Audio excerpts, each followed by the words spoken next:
नमस्कार. श्री स्वामी समर्थ सर्वांना. आजच्या व्हिडिओमध्ये तुम्हा सगळ्यांचं खूप खूप स्वागत आहे.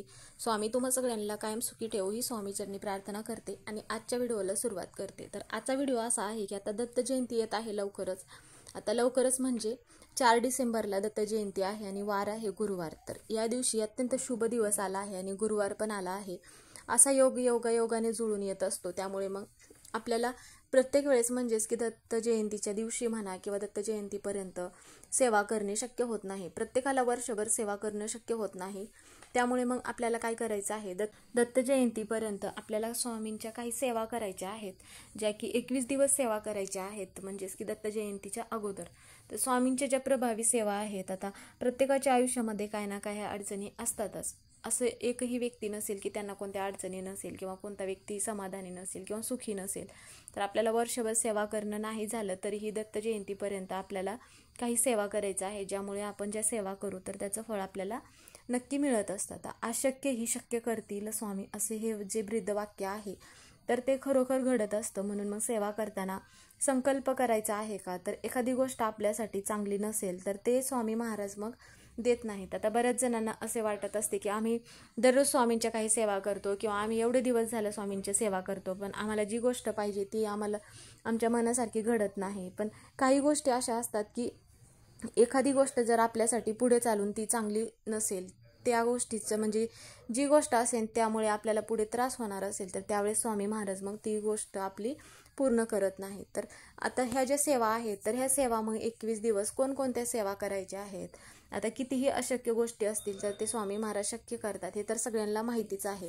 त्यासाठी आपल्याला स्वामींची मनोभावी सेवा करावी लागते, त्यानंतरच मग आपल्याला स्वामींचा साक्षात अनुभव हा येत असतो. तर अशा कोणत्या सेवा आहेत ज्या सेवा केल्यामुळे आपल्या आयुष्यातील अशक्य गोष्टी शक्य होतात, तर ही सगळी माहिती आपण आजच्या व्हिडिओमध्ये घेणार आहोत. व्हिडिओ शेवटपर्यंत बघा, म्हणजे तुम्हाला माहिती पूर्णपणे समजेल. आणि व्हिडिओ जर तुम्हाला आवडला तर व्हिडिओला लाईक करा, चॅनलवर नवीन असेल तर सबस्क्राईब करा, म्हणजे पुढील व्हिडिओचं नोटिफिकेशन तुम्हाला येईल. तर आता सगळ्यात पहिली गोष्ट म्हणजे सेवा कधीपासून चालू करायची आहे, तर आपल्याला 21 दिवस सेवा करायची आहे. तर आता त्यामध्ये कोणत्या सेवा करायच्या आहेत हे पण तुम्हाला सांगणार आहे. तर 21 दिवस म्हणजे तर दत्त जयंती आहे 4 डिसेंबरला. तर आता 4 डिसेंबरपर्यंत आपल्याला काय करायचं आहे, तर ही सेवा कधीपासून चालू करायची आहे, तर आता 13 नोव्हेंबरपासून आपल्याला सेवा चालू करायची आहे. म्हणजे 13 नोव्हेंबरच्या दिवसापासून सेवा चालू केल्यानंतर 4 डिसेंबरपर्यंत मग दत्त जयंतीच्या दिवशी आपल्याला ह्या सेवेची सांगता करायची आहे. तर आता बऱ्याच जणांना असा प्रश्न पडतो की मग ह्या सेवा कोणत्या वेळेमध्ये करायच्या. तर तुम्ही जर पहिल्या दिवशी सकाळी सेवा चालू केली असेल तर मग शेवटपर्यंत सकाळी सेवा करा, किंवा फक्त 12 ते 1 या दरम्यान कोणतीही सेवा करू नका, कारण की या वेळेमध्ये दत्त महाराजांच्या भिक्षेची वेळ असते.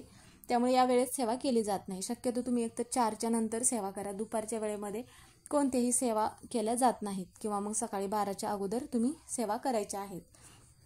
तर मग सेवा करत असताना आता बऱ्याच जणांना असा प्रश्न पडतो की आता काही महिलांचा मासिक धर्म जर मध्येच आला तर त्यावेळेस मग आम्ही काय करायचं.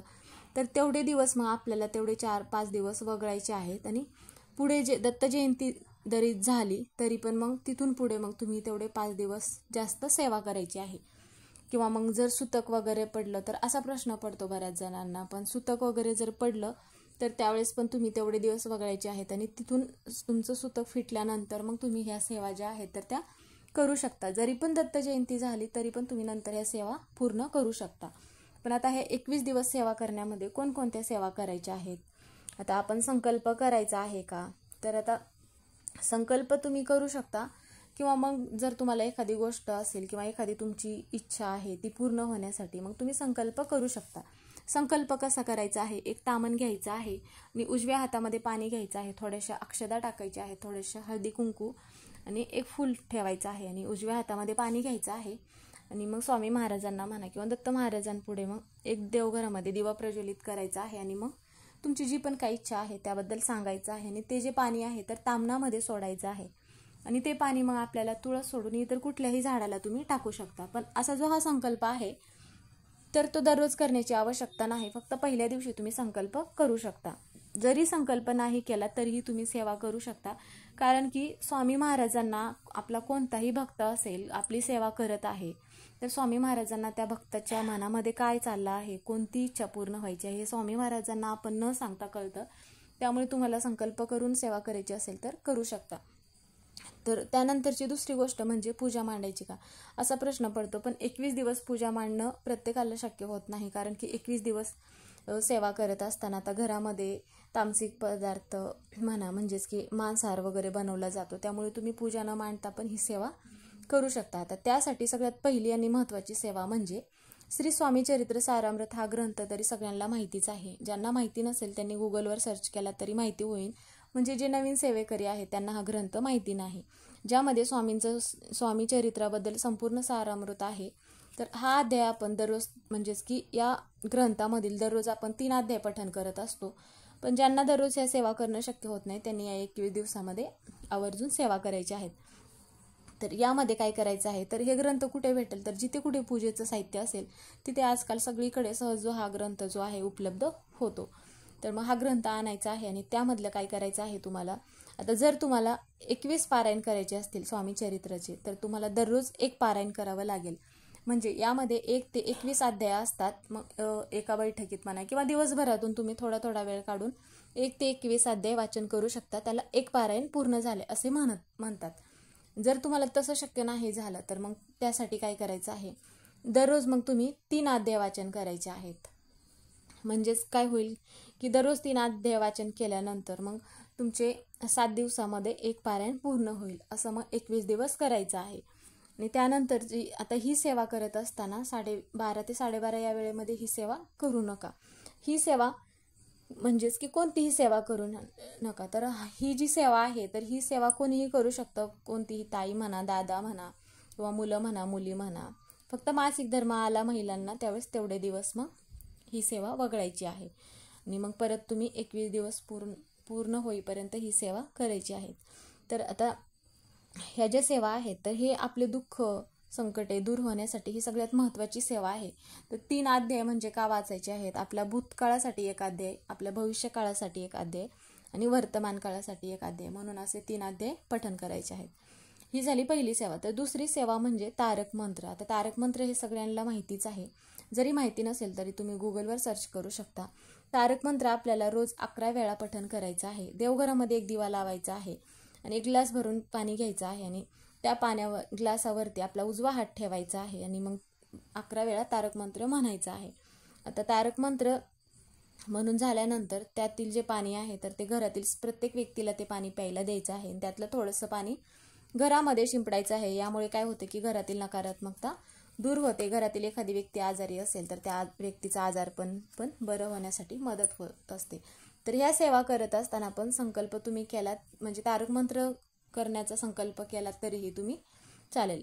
तर यानंतरची गोष्ट म्हणजे आता आपली जी कोणती इच्छा असेल ती स्वामींना सांगायची आहे आणि मगच आपल्याला संकल्प हा जो आहे तर तो चालू करायचा आहे. म्हणजे तारक मंत्र तीर्थ हे याचा जरी तुम्हाला अनुष्ठान करून करायचं असेल तर अशा पद्धतीने पण तुम्ही ही एक पण सेवा करू शकता.